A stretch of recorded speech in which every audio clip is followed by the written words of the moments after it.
50K Ready, welcome back. Today I want to talk about building volume and building volume safely because one, it's springtime, so a lot of us are coming out of winter. We are going to be building volumes. But I think secondly, I really want to discuss this because I think that I often get criticized for how I build volume in a too conservative type of way, meaning that I get told often I could probably push a little bit more. I get told by my athletes that I could push them a little bit more. And maybe I kind of want to put my whole philosophy out into the public so that, I can be openly criticized for how I'm doing things and how I grow volume, or at least not in a way to defend myself, but maybe just explain how I like to build volume safely and the metrics that I use. Now, over on 50kready.com, back on March 19th, I posted a big blog post about building volume. I titled it Building Volume Safely, the One Metric to Rule Them All.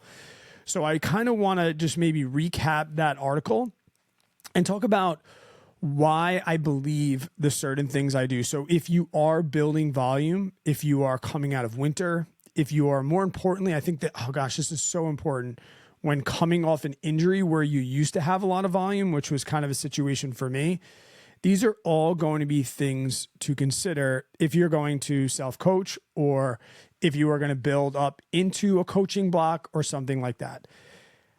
I want to start with the whole general rule of thumb. If you Google anything on the internet about building volume, you're probably going to get the 10% per week.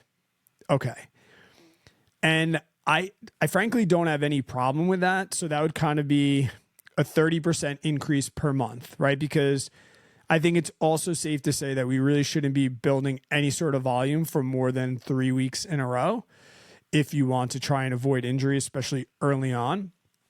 But I think the 10% rule is okay, but in my opinion, it's even a little bit too much. And I think it's too much because you can really only grow 10% for a certain amount of time. When you are first getting into volume and you're first learning, yes, 10% a week, you run 10 miles, the next week you run 11, that 1 mile jump isn't really that big of a deal. Where I find the 10% rule starts to kind of fall apart is when we get up into 60, 70, 80 miles per week, and even up into 100, just for round back of the envelope math, right? If you run a 100-mile week, now you're talking 110, then you're talking about going up to 120. And you could see how that hockey stick might get a little bit skewed and things might get a little bit saucy. So I figured that out, or I figured out that I needed to make these changes. Number one, when I got to those higher mileages and I was kind of confused, like what to do. And then that worked right into when I hired a coach for Canyons and I got a little bit more insight on, what we can start to do when we build mileages and why that 10% per week starts to fall apart when we get to those bigger miles.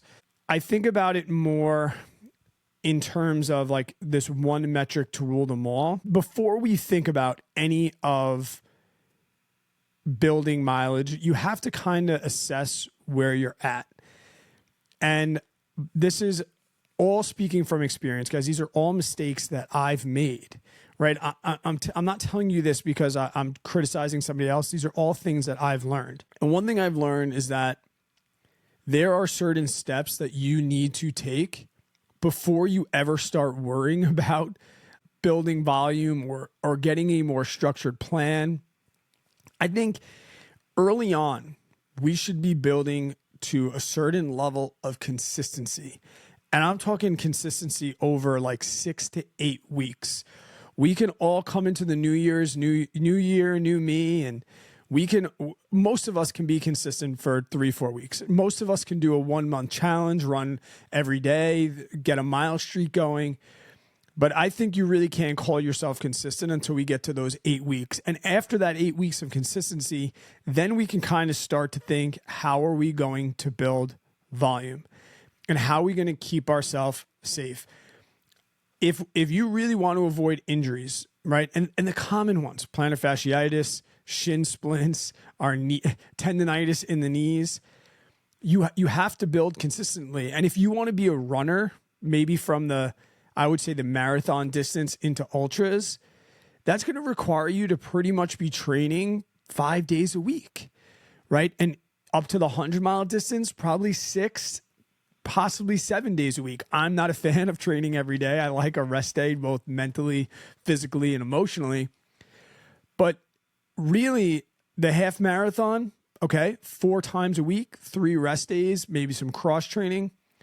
But you need to think, if I'm going to start training for a marathon or I'm going to start training for ultra marathons, can I run 5 or 6 days a week for 6 to 8 weeks straight to teach myself consistency?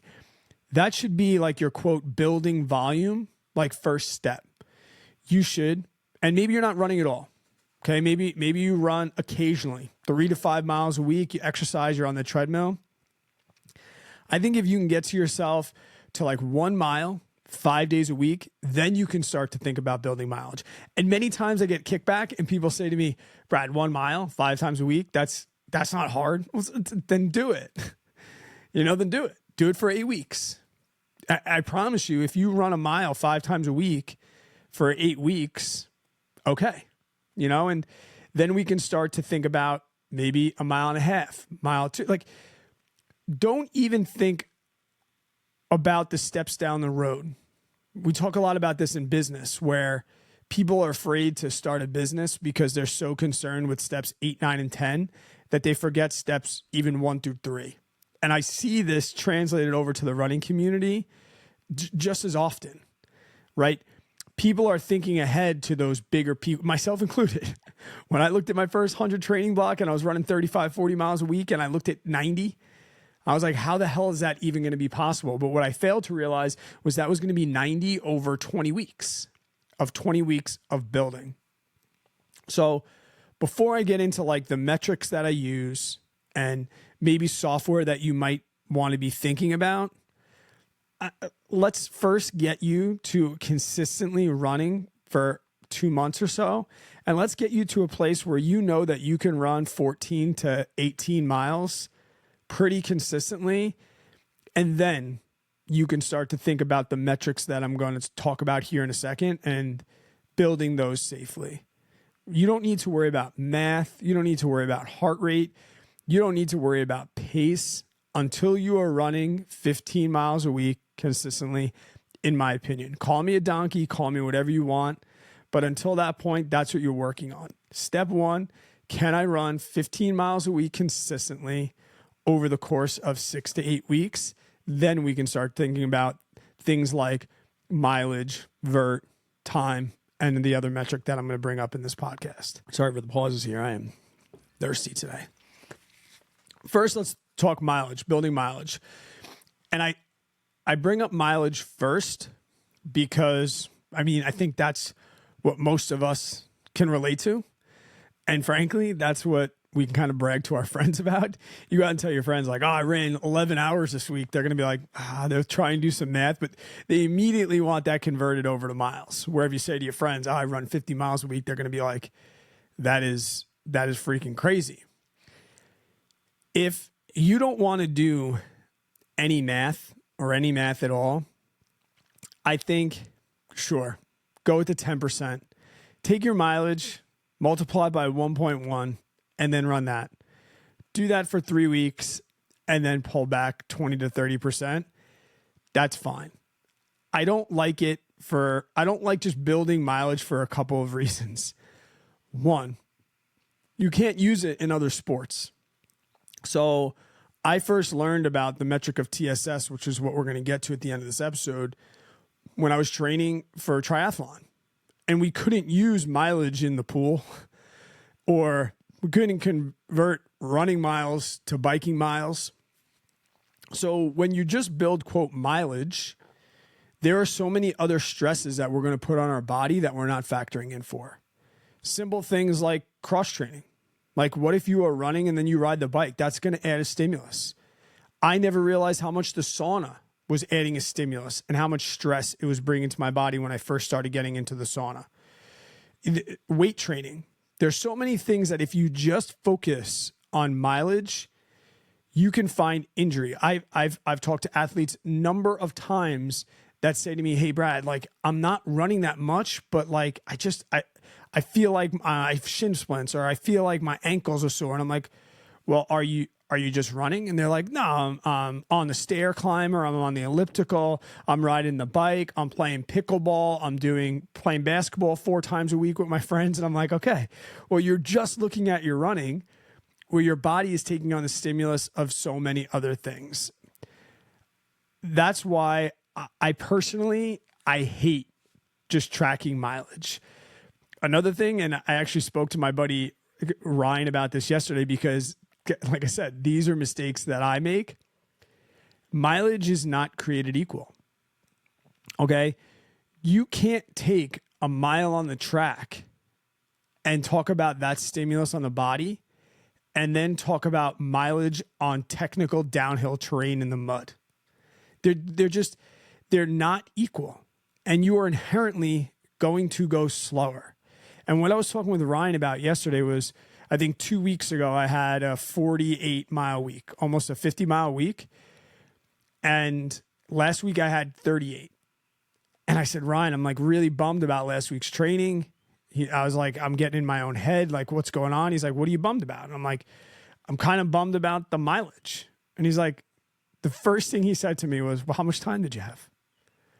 And my time was up from the week before. He's like, how much vert did you have? My vert was quadrupled from the week before. So he said, all right, so your mileage went down 10 miles, but your time went up, your vert went up, you started squatting again, you were in the sauna 4 times a week. What was your TSS? You know, like all of these questions. And I'm like, all right, you're right. Like, let's just end this conversation right now. Because yeah, I get the Strava effect where I look at the mileage, which is why I'm kind of, when I start training, I kind of turn Strava off, because I start to compare myself to others and I start to focus on silly metrics and what the AI and Strava is starting to tell me. I think it's great for when you're just screwing around, or you have fitness, or you're in a social group, but Strava when you're training for something can be very, very detrimental. If you want to go by that 10% method, that's fine. Here is an alternative to that. And here's what I used in canyons before I switched over to going by time. When you have that 10% for 3 weeks and a pullback, there were many times, especially as the mileage started to push up, where week 1, which is counterintuitive to have the smallest week in a new block come after a pullback, if that makes sense, right? We usually go like 10, 11, 12, or 40, 44, 49. But when we start that 40 in week 1, we just came off a pullback. So we're like fresh, and then we get a little tired in week 1. We get a little more tired in week 2, and then we're just thrashed by week 3, which is going to be the most volume in that block. That's the first reason I don't like it. I don't understand how we can come off a rest week and then have the lightest week in a block. That personally just does not make any sense to me. The second reason I didn't like that step every single block or every single week was because there are going to be times where that week 1 is going to be shit.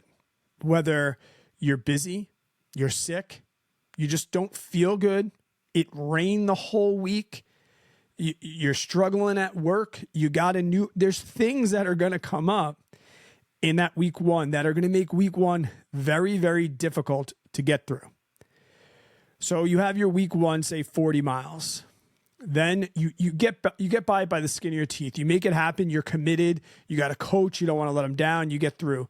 But you leave Sunday of that week thinking to myself, oh my God, that was so brutal. I barely got by. How am I going to do 44 miles this week? So you're already going into that week in a mental disadvantage. And we don't need any of that in our life. Okay? Now, rightfully so. Maybe you were sick or something, and maybe the next week you just smashed that 44 miles and all your confidence was back. From my experience, that happens very rarely. Very rarely do we have a really, really tough week 1, and then week 2 comes back with a vengeance. So just to humor me, let's say we come off that 40, We come off to 40 and we have to go 44, 10% increase. Well, now it's a struggle bust the whole week again. And maybe you have a little bit better week. You get it done. Like I said, you're committed. But then once again, you look forward and you're like, oh my gosh, 48 miles next week. These are big jumps. You just went from 40 to 48. You barely got through 40 because you were sick or whatever. Nothing to do with your fitness. You just had a bad week. How are you going to get through that block with confidence? You are going to go into that 48-mile week begging for the rest of the week, the following week, for a pullback. I find that 10% increase, although it's really maybe okay for the body, I feel like it's hard to make jumps every single week. I find the same in life, and not to sound like that guy, but like I tell my students, I'm a high school teacher, right? I tell all my students, perpetual growth is bullshit. You can't have perpetual growth. You can't do the just a little bit better each and every day. That's not reality. And if you go in with that mindset, you are going to set yourself up for disappointment. If you go in thinking, I'm just going to be a little bit better than yesterday, and then something happens, you're like, that wasn't part of the plan. What happened? Right? Where if we start to think about, all right, we have ups and downs, like the stock market. It's very down right now, but it goes up and down and everything will be okay. I find that when we look for 10, 10, 10, and something happens anywhere in that 10, 10, 10, it is going to derail us emotionally. There is a huge emotional component to training for ultramarathon that, frankly, I never realized until I got into the thick of it. You can't just think about this as I'm going to run, which is why I'm just not a big fan of mileage, 10%, 10%, 10%. So how do I combat that? How do I try and overcome the possibility for that emotional detriment? It's very, very simple. I take all of those miles, okay? The 40, the 44, and the 48. I average those into a 3-week block, and I say, okay, that is an average of 44 miles per week. I will go into week 1 at 44. I will do week 2 at 44. And I would do week 3 at 44. Then I pull back from that 30% for my recovery week in the 4th block. Then I go up 20% from that 44 to start my new block. And I'll say right from jump, that's a 20% increase a month, not the 30 from the 10 to 10 to 10. And that's where I kind of see some criticism because I'm going conservatively, but I stay relatively injury free. That's going to be always my comeback. I have my little niggles here and there, but I stay relatively over the last 3 years injury free from overuse injuries because I know, especially at my age at 43, that I can take things nice and slow and it's going to be okay. I'm in no rush to be elite. I'm in no rush to win races. So it's totally okay for me to just build nice and slow. And unfortunately, for some of my athletes that are young and just want to freaking go and try and win 5Ks in their first month of running, that doesn't really align. What else is going 44, 44, 44 going to do? Let's go back to that same scenario. Week 1, whatever reason it is, we have a terrible week 1 and we get through it by the skin of our teeth. Instead of starting a new week and thinking, I have to do more than I just did. How the hell am I going to do that? I still got kids' activities. I still got that deadline at work. But now you can say to yourself, all right, I got through the 44. It sucked. Let's see if we can build and have a better week this week with all the extracurricular things. And let's see if we can hammer this 44. Now, really one of two things are going to happen. You are going to have an easier week. You're not going to be sick anymore. All the stresses that happened last week, the rain has finally stopped. You go out and you crush 44. And now week 1 is a thing of the past. Or you have another tough week, but you keep getting to say to yourself, I did it last week with all of those struggles. I could do it again. Now we go into the third week of that 44 miles. Now you're either coming back from week 2 where you bounce back and you smash. Like, I made 44 my little bitch last week. I'm going to smoke this week. It's my last 44. I got this. Or you're going to once again say, I've done 44 2 times in a row. I didn't think life could get any more busy. I can do it one more time before. During that time, I just find so much more emotional stability of battling highs and lows during that 3-week block.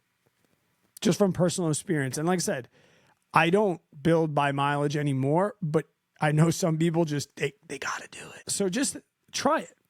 That's all I'm saying. You're going to block out a month anyway of that 10, 10, 10. Take the average, which is really just going to be that second week. Take that average and try and do that every single week for the 3-week block. Then pull back whatever you feel comfortable. Like I said, I like to pull back 30%. And then if you want to build 30 going into the next block, go for it.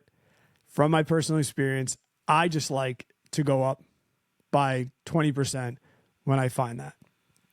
But just remember, if you're going to be doing something, if like when I run 50 miles and when somebody that lives in the mountains runs 50 miles, even if it's on road, it's going to be a much, much different stimulus. And if you want to do other things besides just running, building mileage and just focusing on mileage is going to get you injured because of all the other stimulus and stress that you're doing to your body outside of running. So now let's waterfall down for the rest of this episode and say, all right, we've somehow figured out a way to not give a shit about mileage. What can we do now?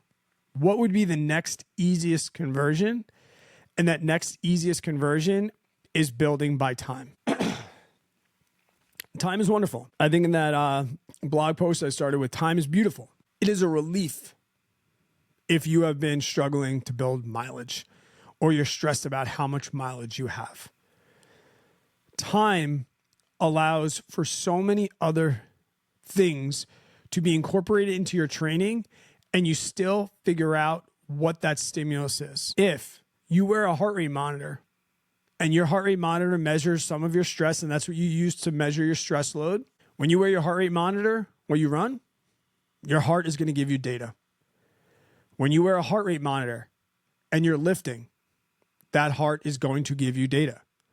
When you're in the sauna and you wear a heart rate monitor, that heart rate monitor is going to give you data about the stresses of that sauna. If you cross train and you ride your bike, your heart is going to give you data about the stresses of that bike. So right there alone, you have figured out a way that we can avoid overuse injuries by taking data on the things that we're doing outside of running. When I just focused on running and I didn't think about the stresses of the sauna and lifting and riding my bike, which I still love, I would find myself super fatigued at the end of the week sometimes. And I'd be like, why am I so freaking tired? I must be getting sick. I'm not getting sick. I was getting really, really tired because I had done so many other things to stress my body outside running that I had not done in previous weeks. So that made it a little bit more difficult. The other beautiful thing time did was it helped me communicate with my wife. Let's be realistic. It is easier for me to tell my wife, hey, I'm going to go out and run 3 hours. I will be home at this time on the dot. Does that work for you? What time is the first lacrosse practice of the day? Oh, 3 hours? All right. You need me home by 9 a.m.? I need to start by 5:30 a.m. So much easier to do that. When I do that, I do not need to worry about what the trail looks like, how technical it is, how much vert am I going to get?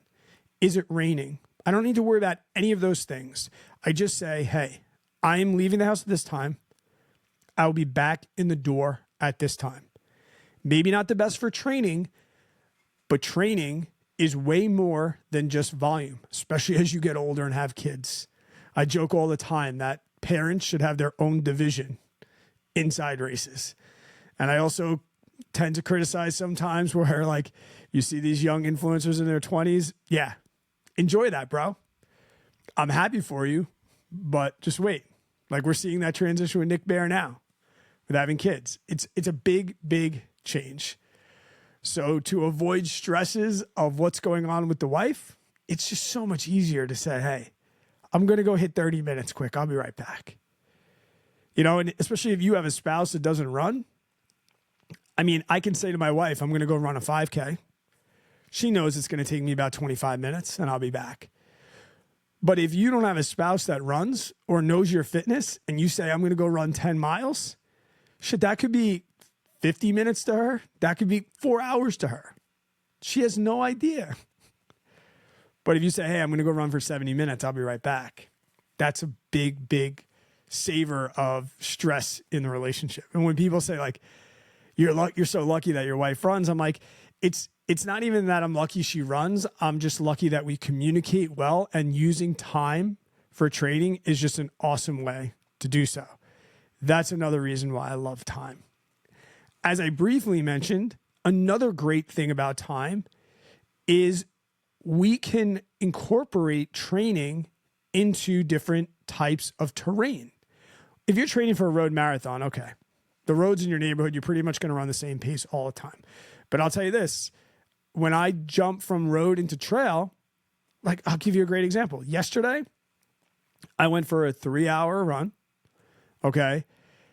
If I did 3 hours on the road, let's say I run about 8:30 pace, we're talking, I'm probably going to get maybe 18 to 20 miles running on the road in 3 hours. So if I thought to myself, oh, 3 hours is an 18-mile run, and then I went out and did what I did yesterday, that's why I called Ryan. I made my own mistakes because in 3 hours, I only did 8 miles yesterday in 3 miles.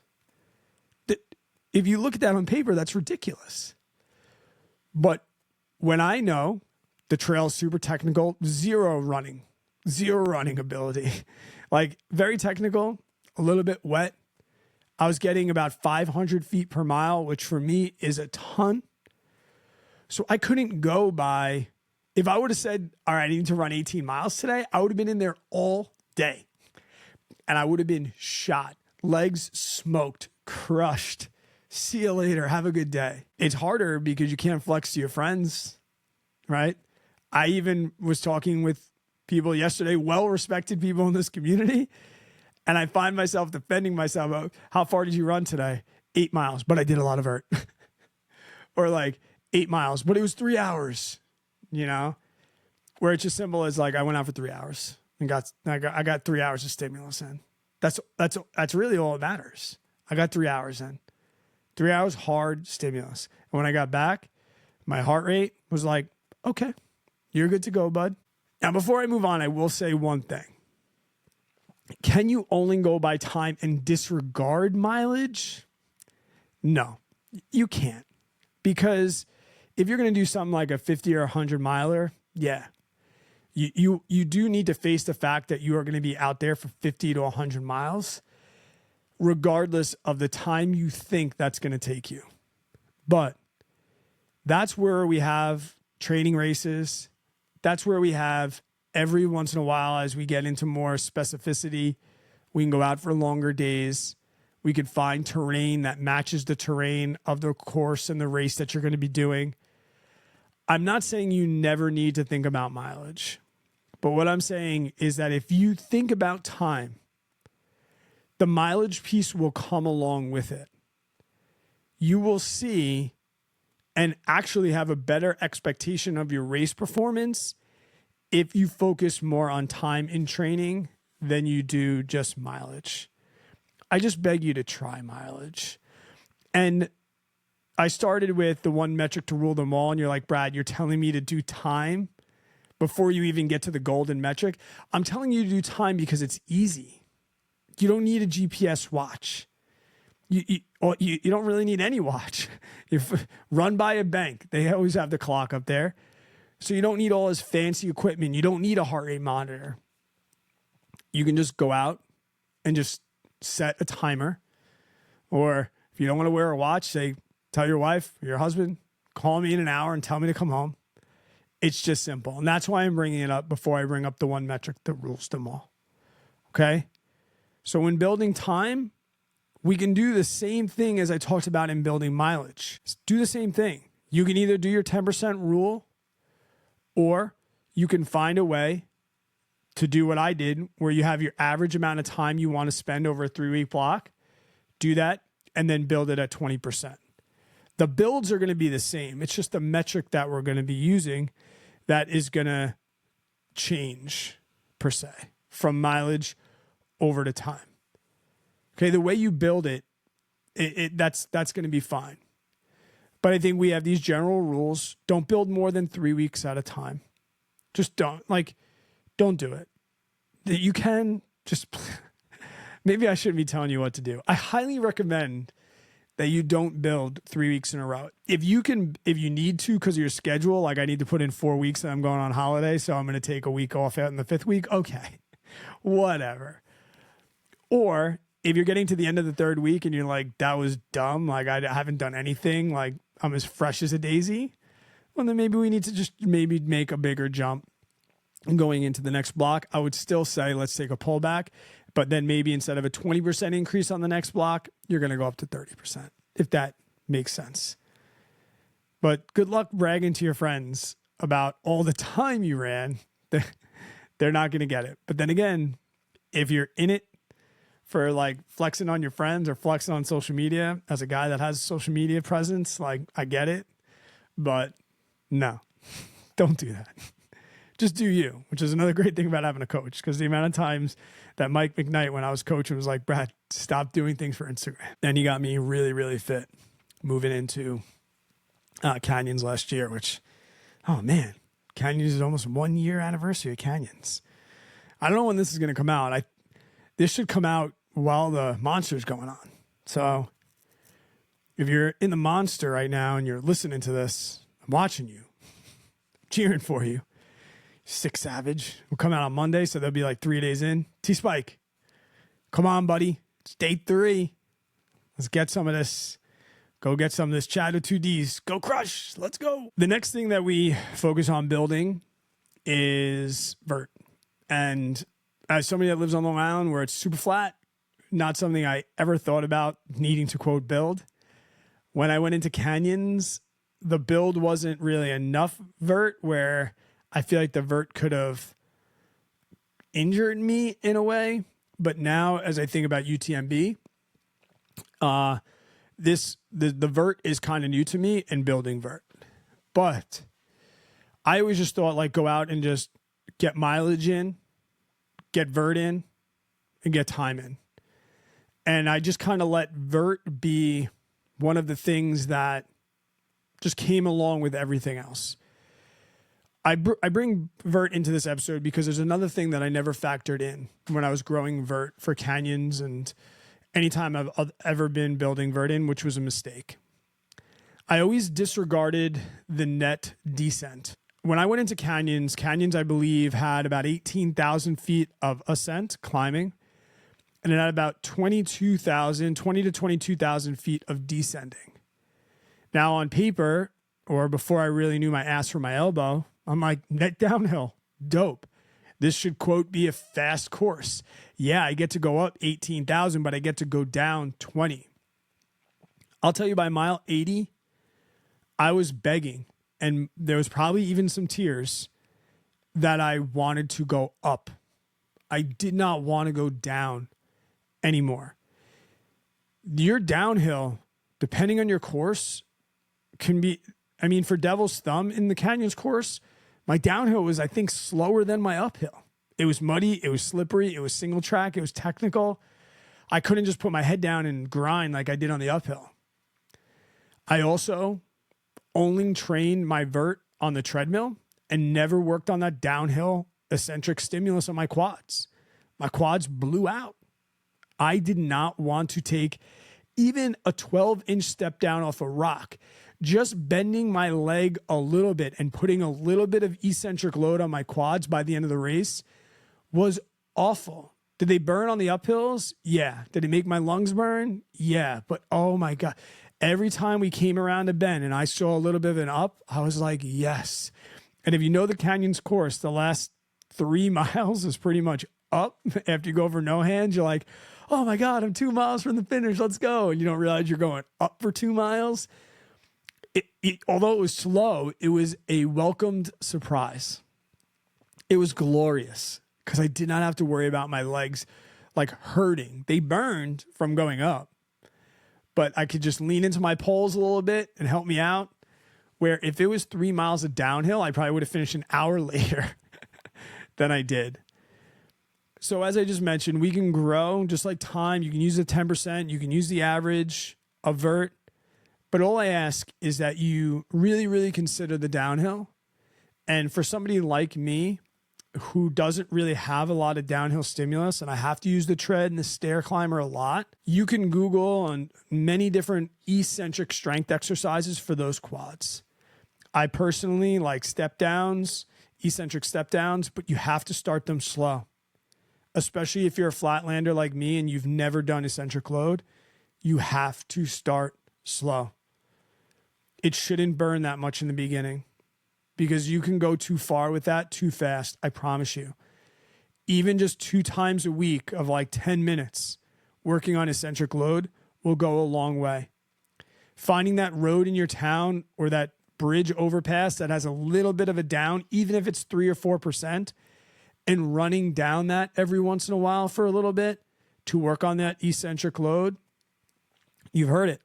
You've heard that your quads will blow up on the downhill. They will. They will. When you are growing vert, do not just grow ascent. Grow descent as well. And I know that now for UTMB, and I think that's going to make me a much stronger athlete. I left 2 hours on the table at Canyons. My sub 30 goal was not achieved because I was not prepared for the downhills muscularly. So please think about that. All right. Please think about the downhill, and please think about growing vert slowly. For somebody like me that wants to, in my peak weeks, and be getting maybe 20,000 feet of vert, you can't go from 5,000 feet to 20,000 feet in a couple weeks. Like I'm 20 weeks out from UTMB. I am starting to think about vert now. I'm starting to think about it like mileage, 3,000 foot weeks, 4,000 foot weeks, 4,500 foot weeks, 6,000 foot weeks, and doing that over the course of the next 6 months so that when I get into those heavy 20,000, which for me is huge. It's not as big for Emily that we saw on the podcast last week, but 20,000 feet for me is a monument. I've never done that, right? Which is the great thing about UTMB and pushing yourself to limits that you didn't think you could reach. I'm going to be doing in a training week vert that I've never done before. And that's just, it's exciting and it's terrifying. But one thing I do know, I'll say one last time before I move on, you really need to think about building vert uphill and building vert downhill. Because if you run on the treadmill every once in a while to get most of your vert, and then you go out maybe once a week and you do eccentric downhill, you're looking at tendonitis in the knee, which is what brought up my knee issues over the last couple months. You're going to be thinking about that. And then just the muscular endurance of your quads. You're going to be blowing that up as well. I do want to take a quick mention real quick. I have a free Discord, guys. We can get in there and talk about it. There's a link. If you don't know what Discord is, it's just a chat community. It's an app on your phone. It's kind of like an organized Facebook group. And I've been using it for a while. I love it. So if you're interested in chatting about this or chatting with I think there's like 25 people in there now, but it's building every week. There's a link down in the description. Feel free to hop inside that free Discord community. The last metric I want to talk about, which is the metric to rule them all. Also got a ton of education about it when I was coaching triathletes. My endurance background, if you don't know, comes from Ironman way before ultras ever happened. And although I don't have all the trail running coaching certs, I was coaching endurance through triathlon well before I ever thought about, online certifications on teaching me how I could grow volume safely. But I mean, that's a rabbit hole I don't really want to get into. I will say this too, it can be intimidating when I'm about to speak about. It doesn't need to be. Just like anything that you start, it's going to seem weird and overwhelming at first, but it's It's not that difficult. All right. Really, all you need is a heart rate monitor and knowing what your thresholds are, which is as easy as going out and running an hour hard wearing a heart rate monitor or a 10K. You go out and run a 10K hard with a heart rate monitor, you're going to get a pretty good baseline of your threshold heart rate and your threshold pace. And after that, everything is going to be amazing using this metric. It does require a software that I personally like. I'll talk about TSS and how it relates to things like Strava, because Strava gives you a training load. I know Garmin gives you a training load. Really, I like Training Peaks, and not sponsored, guys. They would never pay me. They're a huge freaking company. I'm telling you that right now. They kind of developed the TSS method years ago. Training Peaks started as a triathlon type software for training. If you have a coach, there's a pretty good chance that they use Training Peaks, and they probably use Training Peaks for what I'm about to tell you right now about TSS.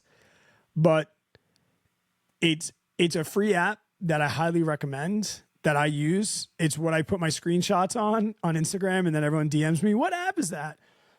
Well, it's Training Peaks. They do have a premium version. I don't think it's completely necessary unless you're an ultra data nerd or you're going to commit to this for a year. But with a free app like Training Peaks and a heart rate monitor, we can eliminate the need to think about growing mileage, time, and vert. But furthermore, we can grow mileage, time, vert, and all the other things that we're doing all at once if we use the metric of TSS. Right? If you were going to grow mileage, you might say, all right, we're going to grow mileage, but we're going to keep the others constant, right? In science, we know that we don't want to vary too many. We don't want to change too many variables at one. We want to control as many and change one. When you use TSS, you can take all the things you're doing and kind of vary them all at once. You can have 1 week that's big vert, 1 week that's big mileage, 1 week that's big intensity. The other great thing that TSS is going to do, mentioning that word intensity, it's going to allow you to change your program to fit your lifestyle using time and intensity, which is really what TSS is called, training stress score. It is going to show you that you can get the same stress at a high intensity for a low amount of time as you would maybe for a lower intensity for a higher amount of time. That's great if you need a recovery day, your legs are beat up and you want to drop that intensity, but you still want time on feet. Great. It's good if you have a job or something and you only have an hour for lunch and you want to get a certain amount of stress stimulus on your body. Well, now we can really raise the intensity up high, keep the time down, so you can get back to work, but your body is still going to feel the same stimulus. Our body doesn't know if we're, quote, running. It doesn't know we ran for 3 miles. All our body knows is that we worked our heart at a certain intensity for a certain amount of time. It does not care if you're swimming, if you're on the elliptical, if you're on the bike, if you're running. Granted, there are different muscular things that we build for each one of those exercises, right? You wouldn't just ride your bike if you want to be a pro swimmer. But when we look at it from just a stimulus basis, right, we can think about how TSS is going to factor in using time and intensity.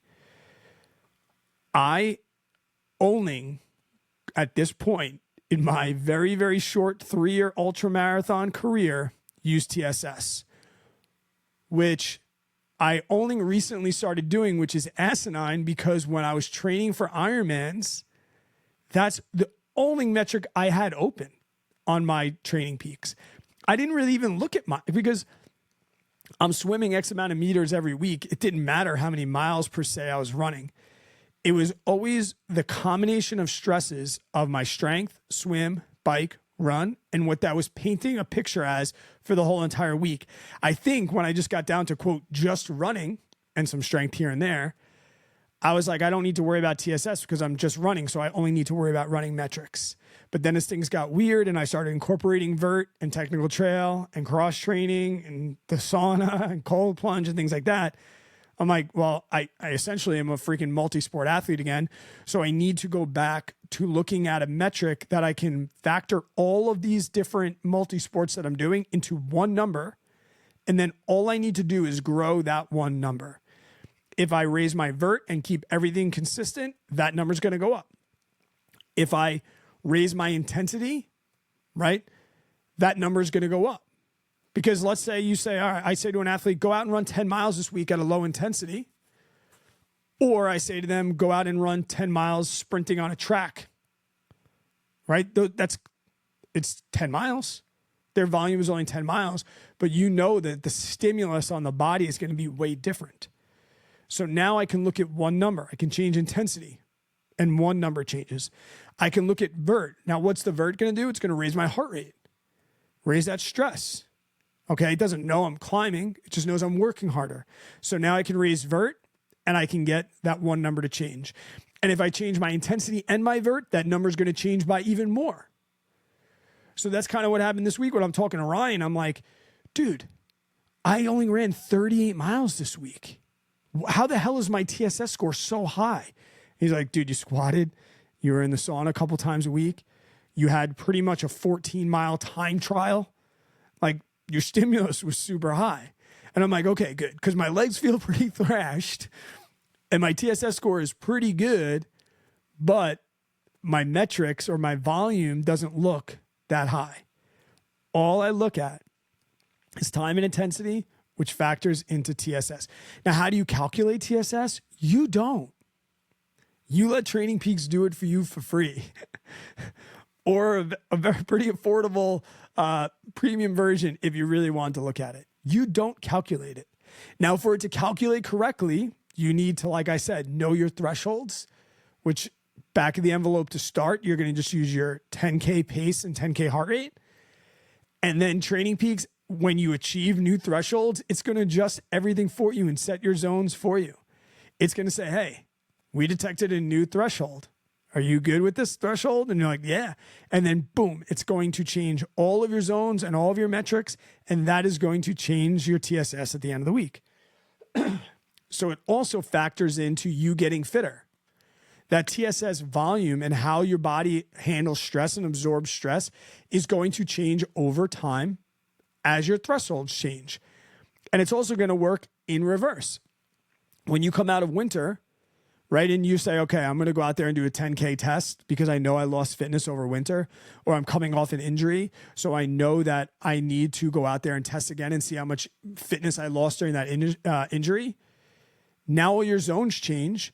You can go out with the same philosophies of training, but now all of your TSS numbers are going to change according to how much time you took off or to how much fitness you lost during that injury. So how does TSS factor in to, like, I get this question a lot because if you go in there, you're going to see there's TSS there, and this is all going to be like on your training day as you set it up. There's intensity factors and all these other things. TSS, and then there'll be a drop down, and maybe I could show this one day. I don't even know if I could share my screen now, but there's not as many people watching on YouTube. But I will, maybe I'll post pictures of it in the Discord for everybody. You have a drop down for TSS, a drop down for heart rate TSS. It's like HR TSS or run TSS. With the exception of the bike, regular TSS, which is power based, don't need to use it. Okay. When you plan and schedule your workouts, it'll start as just a TSS rating, but then it'll default to heart rate or running, depending on how you have it set. And you can vary that. I vary my run heart rate TSS, my run TSS, and my heart rate TSS, according to the workout. Now, how do I know which one to use which? All right. If I am on varied terrain, meaning my pace is altered from what it would be on a flat road, I am going to use heart rate TSS. You guys know I'm a zone 2 lover. I love aerobic work. And I have a very, very good aerobic engine. But I hate to say this, I've gotten faster and fitter by getting away from heart rate during flat speed intensity type workouts. All right, I just have. My pace has translated well now after 2 years to being able to use that. So if I'm going to be climbing, I know that I can't run the same pace But I know that at that really, quote, slow pace, my heart rate is jacked up. So that is going to be the more accurate stimulus on my system. That's going to be heart rate. So if I'm climbing, both ascending, descending, or if it's rolling terrain but technical, so I know that I'm going to slow down, like here in the Northeast in the fall when we're running through shin deep leaves, I tend to go a little bit slower. Here on Long Island, we have a lot of sandy, beachy spots. If I'm running on sand, I'm going to use heart rate. All of these things, I'm going to use heart rate TSS for. I'm going to use heart rate TSS when pace doesn't matter, like in the sauna or when I'm strength training. I don't get as crazy as like when I play sports with my kids and things like that. That's just part of like living and being a dad. But if it's training specific and there's no pace, I'm going to use heart rate TSS. If I am running flat, whether that effort is recovery, zone 1 based, or if it's intervals or speed work or tempo or threshold work, I'm going to use run TSS, which is going to use my running zones, my pace zones, as opposed to my heart rate zones. HR TSS is going to use your heart rate zones. R TSS is going to use your pace zones. And throughout the week, you might have 20 activities. Some of them are going to be run based. Some of them are going to be heart rate based. But at the end of the day, you're going to get one TSS number. And just like you can plan your volume out for the week, as far as mileage or time or vert, you can start inside Training Peaks to build a week of activity, right? Know the zones that roughly you're going to do that, and they are going to spit out to you a calculation of how much TSS that particular workout will give you. And it becomes beautiful when you actually learn it. Really, all it is 100% threshold. Threshold for an hour is 100 TSS points, right? If you reach your threshold for 1 hour, you're going to get yourself 100 TSS points. If you are working at 50% of your threshold for an hour, you're going to get 50 TSS points. So a lot of times on Sunday, if I worked a little bit harder in a workout than I needed to, or I did a little bit extra strength during the week that I needed to, or if I was sick early in the week, which jacked my heart rate for a workout and gave me a little bit more stimulus, sometimes I get to Sunday and I have like 180 TSS points planned, but I really only need to get to 100 to get to my goal. So I get to go a little bit shorter, or I can lower the intensity. So it kind of makes Sunday kind of fun. I'll think about on Wednesday, if I'm pushing a little bit harder, just a little bit. I'm not trying to go too hard on my hard days. But if I push a little bit more, or if I get an extra sauna session because my buddy comes by, is like, hey, you want to hop in the sauna and chat for a little bit? If I do those things, I'm thinking about on Wednesday, like, nice, I am easing my Sunday because I'm not focused on mileage. I'm not focused even more really on time. I'm not focused on vert. I'm focused on my TSS score. And I grow my TSS score every single block. I personally do the same thing as I would for mileage or time or vert. I get an idea of what I want my stress score to be for the week. And I do that for a 3-week block. And then I pull back 30%. And then I increase that TSS in the next block by 25 to 30%. That's it. That's all I do. And if I don't run as much, I know I need to get that TSS somewhere else. Like my knee was bothering me for a couple of weeks. I got that TSS on the bike, or I got that TSS running, or, I'm coming into a taper. So I cut out strength and I cut out the sauna. I know that I can run a little bit more at a lower intensity and still do that taper, but still get the TSS that I want. And if you're one of my athletes, I just gave you the secret sauce. You can fire me now. Now you know exactly what I do. And you can go back and look at your last couple of weeks on Training Peaks and watch as your mileage would stay the same. And you're thinking to yourself, he's not even growing my mileage. But look at the stress, right? Because I might have gave you a 35-mile week this week.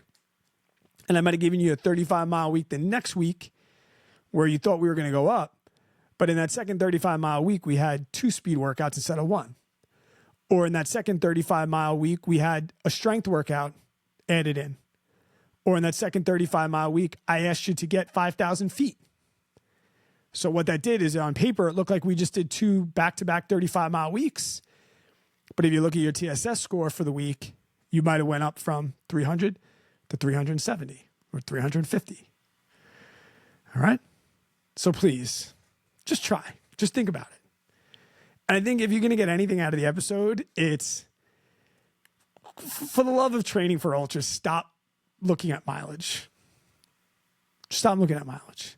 Worst case, go time. But if you're going to go up 50K or more, I think it's an investment in yourself to get a free app and just start to learn it.